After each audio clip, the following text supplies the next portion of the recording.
আসসালামু আলাইকুম সকলকে। টুকটাক ট্রিক্সের আরেকটা ভিডিও নিয়ে আজকে হাজির হলাম। আজকে যেহেতু এইচএসসি 26 ব্যাচের কেমিস্ট্রি ফার্স্ট পেপার পরীক্ষা চলতেছে, তো সামনের পরীক্ষা অর্থাৎ কেমিস্ট্রি সেকেন্ড পেপারের গুরুত্বপূর্ণ একটা বিষয় নিয়ে আজকে হাজির হয়েছি। তো যেহেতু আমাদের আর এই সামনেই কেমিস্ট্রি সেকেন্ড পেপার পরীক্ষা, তো আমাদের আজকে পরীক্ষা শেষ করে তো সবার প্রিপারেশনে বসতে হবে। তো আমরা তো কেমিস্ট্রি প্রিপারেশন নেওয়ার সময় বিক্রিয়াগুলো, বিশেষ করে সেকেন্ড পেপারের ক্ষেত্রে অর্গ্যানিকের বিক্রিয়াগুলো এবং ম্যাথগুলো দেখে যাই, কিন্তু সেকেন্ড পেপারের ফার্স্ট চ্যাপ্টার পরিবেশ রসায়নে কিছু ইম্পর্ট্যান্ট তথ্য থাকে। এই তথ্যগুলা যতবারই পড়া হয় ততবারই ভুলে যাওয়া হয়। ইনফরমেশনগুলো এরকমই, বাট এগুলো অনেক ইম্পর্টেন্ট। এমসিকিউতে বিশেষ করে সৃজনশীলের ক নাম্বারে এগুলো আসেই দেখা যায়। তো সেরকমই কিছু ইম্পর্টেন্ট ইনফরমেশন আজকে দেখাবো।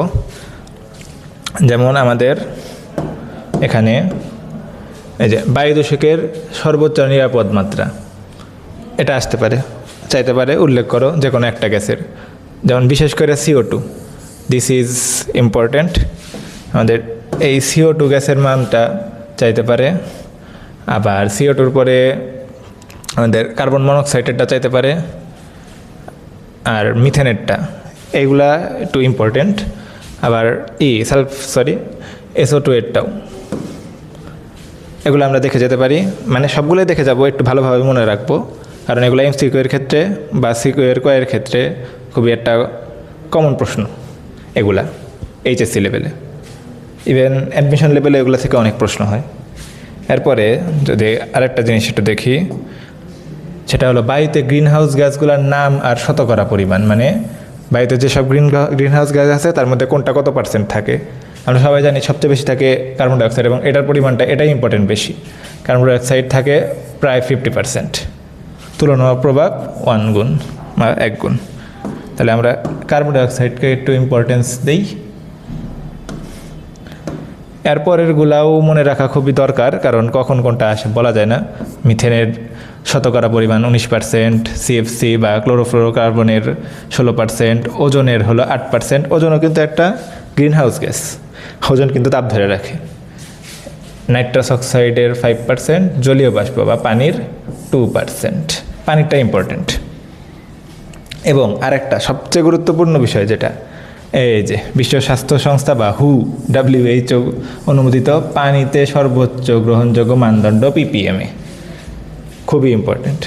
তার মধ্যে এই যে pH, এটা যে কতবার বোর্ডে আসছে, pH এর মান, পানির স্বাস্থ্যকর পানির pH মান 6.5 থেকে 8.5 এর মধ্যে হতে হবে। BOD, অবশ্যই BOD এর মান এবং COD এর মান তো ঠাড়া মুছতে রাখতে হবে। এগুলা হলো আমার 6.0, আর এখানে একটু ভুল উঠছে, এগুলো ppmই হবে আর কি। আমি ঠিক করে দেই, এগুলো আসলে ppmই, বা ওই যে তোমরা তো জানো যে যারা আমরা এখন কেমিস্ট্রি ভালো মতো পড়া আছে, মিলিগ্রাম পার লিটার আর ppm সেম জিনিস। আচ্ছা, তাহলে কাটার দরকার নেই, এটা আরও ভালোভাবে একটা জিনিস এখানে বোঝা যেতে, এটা না কেটে দেখো। এটাও কিন্তু একটা ইম্পর্টেন্ট ব্যাপার, যে আমার কিন্তু সবসময় ppm ওকে নাও আসতে পারে।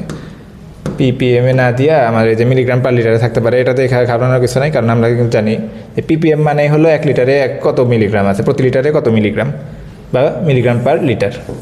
মিলিগ্রাম পার লিটার যা ppm ওটা। তো আমাদের BOD এর পরিমাণ হলো 6.0 ppm বা 6.0 মিলিগ্রাম পার লিটার। COD এর ক্ষেত্রে 10.0। TDSটাও খুবই ইম্পর্টেন্ট, TDSটা 500। TDS যদি এরকম থাকে MCQ যে কোনো একটা পানির নমুনায় TDS মান 600, তার পানিটি বিশুদ্ধ নাকি অবিশুদ্ধ? অবশ্যই ওটা অবিশুদ্ধ। তারপরের গুলা তেমন ইম্পর্টেন্ট না, বাট দেখে যাওয়া খুবই দরকার। যেমন এই যে NaCl, এটা একটু ইম্পর্টেন্ট, যে এটাও 500 ppm বা 500 মিলিগ্রাম পার লিটার। তো এরকম আরও অনেকগুলা ক্ষুদ্র ক্ষুদ্র ইম্পর্টেন্ট থাকে কেমিস্ট্রিতে, যেগুলা আসলে মনে থাকে না স্বাভাবিকভাবে। এগুলা এতগুলা জিনিস মনে থাকে না। এগুলার নিয়ম হলো পরীক্ষার আগে দিয়ে একটু দেখে যাওয়া। তো এই ইম্পর্টেন্ট জিনিসগুলো যদি পরীক্ষার আগে একটু দেখে যাওয়া যায়, তো আশা করি জিনিসটা খুবই উপকারে আসবে।